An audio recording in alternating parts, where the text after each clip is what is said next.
રાધનપુર તાલુકાની સિનોર તાલુકા પંચાયત સીટ પરના ભાજપના ઉમેદવાર ભાવનાબેન ભેમાજી ઠાકોર વિકાસના મુદ્દાઓ સાથે ચૂંટણી પ્રચારમાં સક્રિય થયા। પાટણ જિલ્લાના રાધનપુર તાલુકાની સિનોર તાલુકા પંચાયત સીટ પર ભારતીય જનતા પાર્ટી દ્વારા મેદાનમાં ઉતરેલા મહિલા ઉમેદવાર ભાવનાબેન ભેમાજી ઠાકોર દ્વારા વિકાસને કેન્દ્રમાં રાખીને પ્રચાર જોરશોરથી ચાલી રહ્યો છે। તેઓ સિનોર ભાડિયા અને નાનાપુરા ગામના મતદારો સાથે સીધી મુલાકાત કરી રહ્યા છે અને સ્થાનિક સમસ્યાઓના નિરાકરણ માટે પોતાના વિચારો રજૂ કરી રહ્યા છે। મતદારો તરફથી તેમને સારો પ્રતિસાદ મળી રહ્યો છે। સ્થાનિક લોકો વિકાસમુખી અભિગમને ધ્યાનમાં રાખી તેમને સમર્થન આપી રહ્યા છે। ભાવનાબેન ભેમાજી ઠાકોરે પોતાની જીત અંગે વિશ્વાસ વ્યક્ત કરતા જણાવ્યું કે જનતાનો પ્રેમ અને વિશ્વાસ તમને નિશ્ચિત રીતે વિજય અપાવશે। માતા કી જય।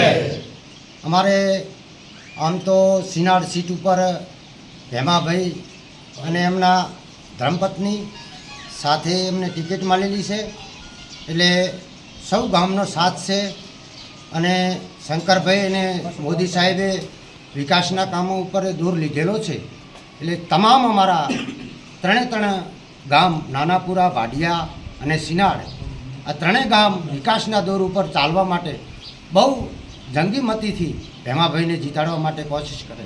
બોલો ભારત માતા કી જય। મારું નામ કેશાભાઈ રામશીભાઈ, ગામ ભાડિયા। બોલો ભારત માતા કી જય। સિનોર સીટ ઉપર તાલુકા પંચાયત ડેલિકેટમાં ભેમાજી ઉભા રહેલા છે, બહુ એક્ટિવ માણસ છે અને ઘણા એવા એમણે કામ કર્યા છે વિકાસના, અને આપણે જે કંઈ હશે એ આપણે કરાવડાવશું। બોલો ભારત માતા કી જય। શું નામ તમારું? મારું નામ છે કરશનભાઈ। માતા કી જય। અમારા ભેમાભાઈ સરપંચ 10 વર્ષ સરપંચ રહ્યા, બહુ કામ સારું કર્યું। ભાજપનો બહુ આભાર।